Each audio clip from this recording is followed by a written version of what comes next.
Expectations అయితే చాలా ఓవర్గా అంటే చాలా హైప్ చేశారు సినిమాని. బట్ సినిమా పరంగా చూసుకుంటే జస్ట్ నార్మల్ మూవీగానే అనిపించింది నాకైతే. Okay, one table watchable. But Ram Charan acting కోసం లైఫ్లో ఫస్ట్ టైం ఇంతలా కష్టపడ్డాడు. రంగస్థలం కాదు, మగధీర కాదు, RRR కాదు, ఏ సినిమాకి ఇంత కష్టపడి ఉండో. వన్ మ్యాన్ షో అనుకోవచ్చు రామ్ చరణ్ అయితే మాత్రం. కానీ బుచ్ బాబు ఏదైతే స్టార్ హీరో డీల్ చేస్తున్నాడో ఒక విషయం అయితే ఉందో అది కొంచెం నిజంగానే తడబడ్డాడో, అది స్టోరీ కొంచెం మిస్ఫైర్ అయిందని చెప్పాలి. బట్ సినిమా పరంగా క్రికెట్ ఎపిసోడ్ అయితే రెండు ఫైట్స్ ఉంటాయి అయితే చాలా బాగా అనిపించింది నాకు.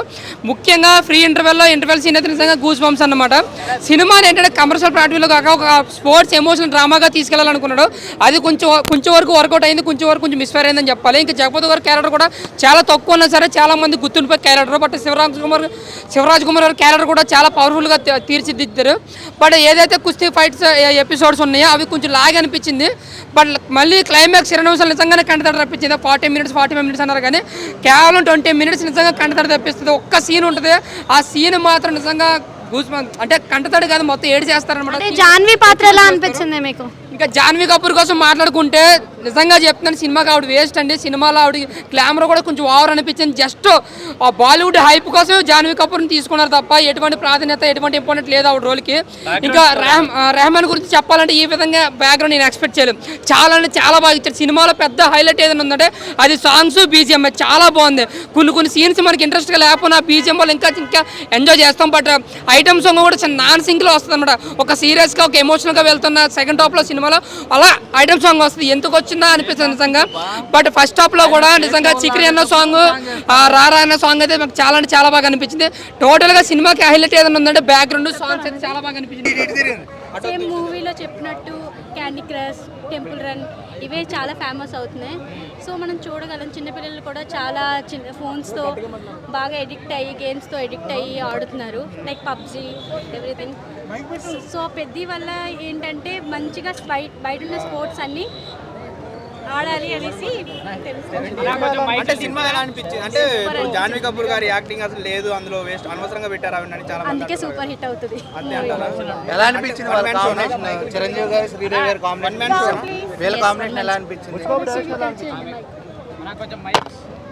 బుచ్ బాబు గారి డైరెక్షన్ ఎలా అనిపించింది? చాలా బాగుంది. మూవీలో సాంగ్స్ కానీ బ్యాక్గ్రౌండ్ స్కోర్ కానీ మీకు ఎలా అనిపించింది?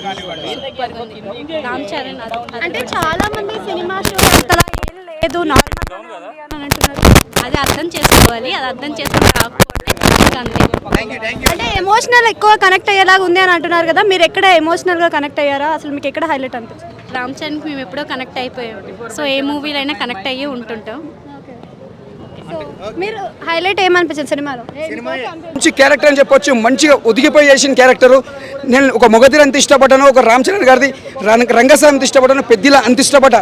రంగస్థలంలో కూడా క్యారెక్టర్ ఎంత బాగా చేసిండో దానికంటే చాలా బాగా చేసిన క్యారెక్టరు. సినిమాలో అంత హైలైట్స్ ఏం లేవు, నార్మల్ ఏం కావాలి హైలైట్ కల్లా ఒక ఊరి కోసం కొట్లాడి ఆయన కాళ్ళు పోయినా కూడా నిలబెట్టుకొని ఒక ఊరి కోసం ట్రైన్ తెప్పిస్తాడు. ఇంకేం కావాలి అంటే మన స్టోరీస్ ఇంతకుముందు చాలానే వచ్చాయి కదా, అలాంటి స్టోరీస్ వచ్చినట్టు ఇది ఒక డిఫరెంట్ స్టోరీ. అంటే కుస్తీ ఫైటింగ్ ఆడి మళ్ళీ ఒక రన్నింగ్ అంటే కాలు పెట్టుకొని కూడా రన్నింగ్ చేసి మళ్ళీ వరల్డ్లో నంబర్ 1 గెలిచి నాకు గోల్డ్ మెడల్ వద్దు, నాకు ఒక ఊరికి ఒక ట్రైన్ కావాలంటాడు. అంటే సినిమాలో మనకి మెసేజ్ కావాలి, సినిమాలో స్టోరీ కావాలి, మనకు ఒక మెసేజ్ కావాలి.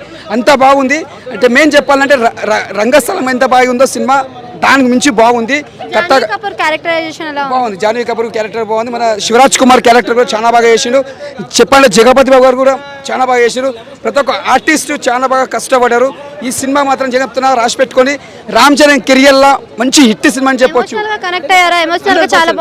ప్రతి ఒక్క సీన్స్ చూస్తే ఏడుస్తారు, లాస్ట్ సీన్ చూస్తే కంపల్సరీ 700 ఎవరు ఉంటారన్న. సినిమా మాత్రం సూపర్ ఉంది, బ్లాక్ బస్టర్. ఒకటే చెప్తున్నా, రామ్ చరణ్ కెరియర్లో మంచి సినిమా అంటే బ్లాక్ బస్టర్ సినిమా. ఎవరైనా అనుకోరు భయ్, సినిమా మాత్రం మంచి సినిమా, మెసేజ్ సినిమా. ఇలాంటి సినిమా చూడండి, తెలుస్తుంది దేనికోసం సినిమా పెద్ద అంటే. చూసినాక చెప్పమనండి, సినిమా మాత్రం బ్లాక్ బస్టర్, సూపర్. నెగిటివ్ కాదన్న, ఏ హీరో ఫ్యాన్ అయినా సరే, ఎవరైనా సరే ఫస్ట్ సినిమాని చెడగొట్టేది మాత్రం ఫ్యాన్సే. సినిమాని చెడగొట్టేది మాత్రం ఫ్యాన్సే. మా హీరో తోపు అంటే అక్కడ నష్టమయ్యేది నిర్మాతలు. దాని గురించి ఎవరు మాట్లాడరు. ఎందుకంటే అందరు హీరో సినిమాలు ప్రతి ఫ్రైడే ప్రతి హీరో గొప్పనే, అది చూడాలి ఫ్యాన్స్ ముందుగా. కానీ ఈ ఈగోలు పెట్టుకొని సినిమా అట్లుంది ఇట్లుందని వీళ్ళు సినిమాని సర్వనాశనం చేస్తున్నారు. కానీ దాన్ని వెంబడి కళాకారులు ఎంతోమంది నష్టపోతున్నారు అన్నది వాళ్ళకి పొట్టకుటి కోసం దొరకనే లేదు, పని దొరకలేదు. వాళ్ళకి పని కల్పించండి ఫస్ట్. దాని గురించి మాట్లాడరు వీళ్ళు, దాని గురించి చెప్పరు వీళ్ళు. కానీ సినిమా బాగుందన్న. సినిమా ఇప్పుడు నువ్వు అన్న నువ్వు గేమ్ ఆన్లైన్లో ఆడతావు, నిజంగా రియల్ గ్రౌండ్లోకి వెళ్ళి ఆడాలన్న గేమ్. అదిగా చూపించింది, అది కదా మనం తెలుసుకోవాల్సింది. అంటే చాలా సినిమాలలో గేమ్స్ గ్రౌండ్ లోనే ఆడిన సినిమాలు ఉన్నాయి కదా, కొత్త స్టోరీ నీకు ఏమనిపించింది? అదే మేడం, ఇట్లాంటి సినిమాలు వస్తేనే కదా మనకు తెలుస్తుంది. ఇట్లాంటి సినిమాలు వస్తేనే కదా మనం కూడా గేమ్ మనం గ్రౌండ్లోకి వెళ్ళి వాడాలి. ఇప్పుడు మీరు ఎక్కడైనా ఏమంటారు విలేజ్లో వెళ్ళి గూడెంలోకి వెళ్ళి ఎవరైనా మాట్లాడతారా? ఏ ఓటు హక్కు లేని వాళ్ళ గురించి ఎవరైనా ప్రశ్నిస్తారా? ఎవరైనా మాట్లాడతారా? అలాంటి వాళ్ళ బాధ ఒక ఎమోషన్ ఉంటుంది, అది ఎవరికి తెలుస్తుంది? ఇక్కడ సిటీలో ఉన్న వాళ్ళకి ఎవరికి తెలియదు ఆ ఎమోషన్. ఎవరైతే విలేజ్ నుంచి ఉంటారో ఆ బాధ అనేది వాళ్ళకి తెలుస్తుంది. దాని గురించి మాట్లాడాలి మీరు. చాలా అంటే చాలా బాగా ఉంది సినిమాని. ఎవరు కూడా నెగిటివ్ చేయకండి, అందరు ఫ్యామిలీతో వెళ్ళి చూడాలి. హాయ్, ఎలా ఉంది పెద్ద సినిమా? పెద్ద సినిమా మాత్రం చాలా బాగుందండి. Complete net block buster. నేను చెప్పడం కాదు, మీరు ఈ రివ్యూ మొత్తం అయిన తర్వాత మీరు అందరూ సపరేట్గా టికెట్ లేకుండా చెప్పండి. నేను చిక్కడపల్లి పిఎస్కి ఫోన్ చేసి నేను టికెట్లు తెప్పిస్తాను. సినిమా గురించి కొంతమంది పడని వాళ్ళు నెగిటివ్ ప్రచారం చేస్తున్నారు, అస్సలు నమ్మకండి. సినిమా మాత్రం టోటల్ బ్లాక్ బస్టర్. నాకైతే సంపూర్ణ సినిమా చూసినట్టు వచ్చింది. అంటే సినిమాలో కామన్ స్టోరీ ఉంది, కాకపోతే 2-3 క్యారెక్టర్లు చూపించినారు అని అంటున్నారు. నిజంగానే అలా అనిపించిందా మీకు సినిమా? నాకైతే అస్సలు అనిపించలేదండి. ఒక కామన్ పీపుల్గా చెప్తున్నా, నేను as a fan, Pawan Kalyan ఫ్యాన్ని. కాకపోతే నేను ఒక నార్మల్ ఆడియన్గా చెప్తున్నా, సినిమా మాత్రం చాలా బాగుందండి. జాన్వీ కపూర్ క్యారెక్టరైజేషన్ ఎలా అనిపించింది మీకు? జాన్వీ కపూర్ ఆమె ఉన్నంతసేపు చాలా బాగానే ఉందండి. కొంచెము చిలిపితనము, కోపము మంచిగా అనిపించింది. అది ఈ సినిమా ఎన్టీఆర్ ఇంతకుముందు ఏ సినిమాలో నటించింది? జాహ్నవి దేవర కంటే ఈ సినిమాలో జాహ్నవి చాలా బాగా నటించింది. అంటే ఏ ఊర్లో ఇలా ఉంటారు ఆడవాళ్ళని మస్తు ట్రోల్స్ అయినాయి కదా ఇంతకు ముందు. సో ఆ ట్రోల్స్ కి తగ్గట్టుగా ఆ మొరటితనం అనేది ఆ క్యారెక్టర్ కు సంబంధించి, ఆ క్యారెక్టర్ అలా ఉంది కాబట్టి దాన్ని ఎంచుకొని ఆమె పెట్టడం జరిగింది. డీజీఎం ఏఆర్ రెహమాన్ మాత్రం సూపర్ అండి, చాలా బాగా తీశాడు ఏఆర్ రెహమాన్. లాగ్ అయితే అస్సలు లేదండి, నాకు అస్సలు అనిపించలేదు లాగ్. మీకు బాగా హైలైట్ అనిపించింది ఏంటి అసలు సినిమా స్టోరీలో మీకు బాగా కనెక్ట్ అయింది? సినిమా స్టోరీలో నాకు బాగా కనెక్ట్ అయింది లాస్ట్ క్లైమాక్స్ సీన్ అండి. క్లైమాక్స్ సీన్ అందరికీ కనెక్ట్ అవుతుంది. క్లైమాక్స్ సీన్ చాలా బాగుంది, చాలా బాగుంది. క్లైమాక్స్ నేను అసలు నార్మల్గా ఎక్స్పెక్ట్ చేసిన, అంటే అట్లా చూపించాడు అనుకున్నా, బట్ దానికంటే మించే చూపించాడు. క్లైమాక్స్ చాలా బాగుంది, మించాడు. అంటే ఎమోషనల్ గా బాగా కనెక్ట్ అవుతారని సినిమా పైన ఫస్ట్ నుంచి వస్తుంది. మరి 45 మినిట్స్ అంటే 20 మినిట్స్ కనెక్ట్ అయ్యారని చాలా మంది చెప్తున్నారు, దాని మీద మీ అభిప్రాయం? సినిమా ఎమోషనల్గా బాగా కనెక్ట్ అవుతామో 45 మినిట్స్ 50 మినిట్స్ అని కాదు. ఆ సీన్ ఏదైతే ఉందో ఆ సీన్ మీరు చూసినప్పుడు ఒక్కొక్కరు ఒకలా ఫీల్ అవుతారు. ఆ సీన్ మీకు ఎంత ఇంపాక్ట్గా అనిపించిందో మీకు చూసినప్పుడు అర్థమైపోతుంది. సీన్ అయితే బాగా ఇంపాక్ట్ ఉంది, ఎమోషనల్గా చాలా బాగా కనెక్ట్ అయిపోతారు. ఒక మెసేజ్ ఉంది, సినిమా ఒక మెసేజ్ ఉంది, మీనింగ్ఫుల్గా ఉంది. మున్నాబాయ్ క్యారెక్టర్ మాస్, మొత్తం మాస్, చాలా బాగుంది. రూడ్గా, అంటే ఆయన బాడీ లాంగ్వేజ్ చాలా rude, rough and tough character. Ram చరణ్ని కొన్ని సీన్స్లలో డామినేట్ చేసినట్టుగా ఉంది, మళ్ళీ ఇంకొన్ని సీన్స్లలో రామ్ చరణ్ మున్నాబాయ్ని డామినేట్ చేసినట్టుగా ఉంది. జాన్వీ కపూర్ క్యారెక్టరైజేషన్ ఎలా అనిపించింది? జాన్వీ కపూర్ క్యారెక్టరైజేషన్ చాలా, అంటే ఒక బ్యూటిఫుల్గా ఉంది. జాన్వీ కపూర్ క్యారెక్టర్ బ్యూటిఫుల్గా ఉంది. ఒక విలేజ్లో ఒక అమ్మాయి, ఫాదర్ పొలిటీషియన్ వాళ్ళ కూతురు, అంటే ఎలా ఉండాలో అలా ఆ రోల్కి తగ్గట్టు ఆమె ఇచ్చిన చిన్న క్యారెక్టరే, బట్ ఆ రోల్కి తగ్గట్టు ఆమె న్యాయం చేసింది, చాలా బాగా చేసింది. ప్రతి చిన్న క్యారెక్టర్ని కూడా స్పెషల్ మేకప్ చేశాడు. ప్రతి చిన్న క్యారెక్టర్ కూడా ఒక స్పెషల్ మేక్ ఓవర్ ఇచ్చాడు. అంటే ఈవెన్ అందులో చిన్న చిన్న క్యారెక్టర్, వాళ్ళ మీస కట్టు, వాళ్ళ జుట్టు, వాళ్ళు ఎలా ఉంటుంది, వాళ్ళ బట్టల దగ్గర నుంచి చాలా కేర్ తీసుకున్నారు. 2 ఫోటోగ్రఫీ ఎక్స్ట్రాడినరీ. అయితే అన్నిటికన్నా బిగ్గెస్ట్ హైలైట్ ఏంటంటే స్క్రీన్ మీద సింగిల్ షోల్డర్ మీద రామ్ చరణ్ ఎక్స్ట్రాడినరీగా తీసుకెళ్ళాడు సినిమాని. ఆయన చూస్తుంటే రియల్ అథ్లెట్స్ కన్నా కూడా ఫిట్నెస్ ఎక్కువ కనిపించింది. సో రామ్ చరణ్ హార్డ్ వర్క్కి, రామ్ చరణ్ డెడికేషన్కి ఎలాంటి వాళ్ళైనా సరే కదిలిపోతారు. Ram Charan true pan Indian star అని అనిపిస్తుంది. ఆయన బాడీ లాంగ్వేజ్, ఆయన యాక్షను, రంగస్థలాన్ని మించి యాక్ట్ చేశాడు, రంగస్థలాన్ని మించిన పర్ఫార్మెన్స్ ఉంది. ఈ సినిమా అయితే చాలా రూటెడ్ కమర్షియల్ ఫిల్మ్ ఇది. అంటే మన పల్లెటూళ్ళు, కొండ ప్రాంతాల్లో వాళ్ళు చిన్న అంటే ఒక బస్ స్టేషన్, రైల్వే స్టేషన్లో సాధించడానికి కూడా ఎంత పోరాటం చేయాలి, ఆ పోరాటంలో ఎన్ని ఎదురు దెబ్బలు తగులుతాయి, వైలెన్స్నో లేకపోతే విధ్వంసాన్నో కాకుండా పాజిటివ్గా ఆ ఎమోషన్స్ ఎలా కన్వర్ట్ చేసుకుని సొసైటీతో యుద్ధం చేసి విజయం సాధించాలని చెప్పే ఒక కొండ ప్రాంతపు యువకుడి ఇన్స్పిరేషనల్ స్టోరీయే పెద్ది. ఇప్పుడే పెద్ద సినిమా చూడడం జరిగిందండి. ఫస్ట్ థింగ్ ఏంటంటే థ్యాంక్ గాడ్ ట్రైలర్ చూసి ఇదొక స్పోర్ట్స్ డ్రామా, లాస్ట్ మినిట్లో 6 కొట్టేస్తే నెగ్గేస్తారు, ఇట్లా చాలా సినిమాలు చూసాం కదా. ఇలా కాదు, ఇది స్పోర్ట్స్ డ్రామా కాదు. స్పోర్ట్స్ ఉంటాయి కానీ స్పోర్ట్స్ డ్రామా కాదు. ఇది ప్రాపర్ సెంటిమెంట్ ఉన్న సినిమా. సెంటిమెంట్ అంటే పర్సనల్ సెంటిమెంట్ కాదు, సొసైటీ గురించి సెంటిమెంట్ ఉన్న సినిమా. దాంట్లో స్పోర్ట్స్ని కూడా వాడుకున్నారనమాట. సో సినిమా అయితే చాలా బాగుందండి. రిఫ్రెషింగ్గా ఎందుకుందంటే మనం చూస్తాం కదా, హీరో అంటే అన్నీ చేసేస్తాడు, హీరోని అందరూ పొగిడేస్తారు, హీరోని అందరూ లవ్ చేసేస్తారు. ఇట్లా లేదనమాట. హీరో నిందలు పడతాడు, కష్టాలు పడతాడు, హీరో దెబ్బలు తింటాడు, హీరో ఓడిపోతాడు చాలా విషయాల్లో. ఇది చాలా రిఫ్రెషింగ్గా ఉందండి సిల్వర్ స్క్రీన్ మీద చూడడానికి. సో మనం ప్రెడిక్టబిలిటీ అయితే ఉండదు. ఇక్కడ ఏదో అయిపోతుంది, ఇది నెగ్గేస్తాడు, ఇక్కడికి ఎక్కడికో వెళ్ళిపోతాడు కాదు, అక్కడ ఇంకో ట్విస్ట్ ఏదో జరుగుతుంది. అయ్యో హీరోకి ఇలా జరుగుతుందని మన చేత అనిపించి లాస్ట్కి మన హార్ట్ మెల్ట్ అయ్యేలాగా ఉందన్నమాట.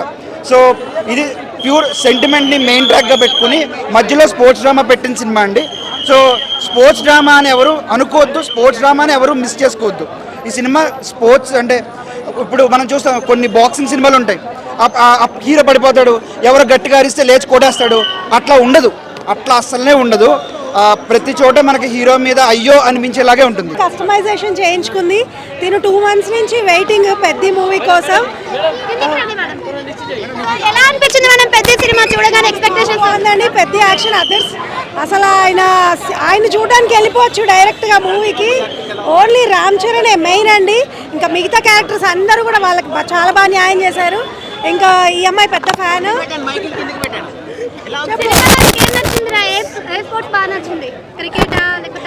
క్రికెట్ అయితే 6 కొట్టేశారు. విరాట్ కోహ్లీ కన్నా సూపర్ కొట్టారు. విరాట్ కోహ్లీ బెస్టా లేకపోతే రామ్ చరణ్ బెస్టా? Ram Charan best. Next IPL కి సెలెక్ట్ చేద్దామంటావా రామ్ చరణ్ ని? ఓకే, సినిమాలో నీకు బాగా నచ్చింది ఏంటి? ఎక్కడ నువ్వు ఎమోషనల్ గా ఫీల్ అయ్యావు? అదేంటి రామ్ చరణ్ కి అదేంటి ఒక కాలు ఇరిగినప్పుడు అప్పుడు నాకు ఫుల్ ఎమోషనల్ అనిపించింది. ఏడవలే, అది ఎప్పుడు గ్రేట్ అనిపించింది. అప్పుడు ఒక కాలు పోయినప్పుడు ఒకటి ఏదో పెట్టుకున్నాడు, అప్పుడు అయినా ఫుల్ ఫస్ట్ ర్యాంక్ వచ్చింది రన్నింగ్లో, అప్పుడు గ్రేట్ అనిపించింది నాకు. Super super block buster. ఆయన యాక్షన్ చాలా, మొత్తం ఆయన యాక్షన్తో మొత్తం లాగేశారండి సినిమా మొత్తాన్ని. ఆయన చాలా ప్లస్ పాయింట్. సినిమా మొత్తం ఆయనే హైలైట్. ఇంకా పక్క క్యారెక్టర్స్ అన్నీ ఇంకా సెకండరీ అనే చెప్పాలి. మెయిన్ క్యారెక్టర్ ఆయనే అయిపోయారు ఆబ్వియస్గా. ఇంకా రామ్ చరణ్ గారిని చూడడానికే వెళ్ళిపోవచ్చు డైరెక్ట్ మూవీకి. ఇంకా ఏం జాన్వీ కపూర్ పైన చాలా ట్రోల్స్ వచ్చాయి కదా సినిమాకి ముందు, ఏ ఊర్లో అలా ఉంటారు హీరోయిన్స్ అని చెప్పేసి. సో అలానే అనిపించిందా ఒక ఉమెన్గా? మీరు ఏం చెప్తారు? ఓకే అండి, అదేదో మూవీ పరంగా అలా పెట్టారు కానీ ఫర్దర్గా మూవీలో అంత బ్యాడ్ సీన్స్ ఏం లేవండి. పాజిటివ్గానే ఉందండి, ఇబ్బంది ఏం లేదు, చాలా పాజిటివ్గా ఉంది. అందరూ వాళ్ళకి చేశారండి, ఫ్యామిలీ వెళ్ళొచ్చండి, పక్కా వెళ్ళొచ్చు. స్కోర్ ఎలా అనిపించింది? ఏంటండి బీజిఎం కూడా చాలా బాగుంది, చాలా బాగుంది. చాలా సినిమా చాలా అవసరం ఉందండి. సరే, ఈ సినిమా చూసిన తర్వాత నాకేం అర్థమైందంటే, ఒక భారతదేశ పౌరుడిగా ఈ రూపాయి విలువ తెలుసుకోవాలి. ఈ రూపాయి ఈ సినిమా అంతా చూపించింది అనమాట. అంటే మట్టి విలువ తెలిసినవాడు. రామ్ చరణ్ నటన నభూతో నా భవిష్యత్తు. తన గ్రామం కోసం, తన పుట్టిన ప్లేస్ కోసం ఒక రైల్వే స్టేషన్లు కూడా లేని పరిస్థితి నుంచి ఈరోజు కోడి రామ్మూర్తి నాయుడు గారు అంటే నేను చిన్నప్పుడు పాఠాల్లో చదువుకున్నాం. అటువంటి అంతరించిపోతున్న క్రీడల్ని అప్పుడు ఏ విధంగా దేశం కోసం పాటుపడ్డారు.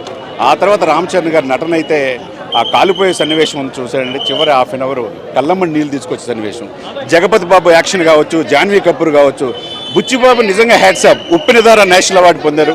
తర్వాత ఈ సినిమా చూస్తే డెఫినెట్గా రంగస్థలంలో రామ్ చరణ్ ఎలా నటించాడో దానికి 4 నటించాడు. డెఫినెట్గా ఈ సినిమా నేషనల్ అవార్డు వస్తుంది, ఆస్కార్ కూడా నామినేట్ అవుతుంది.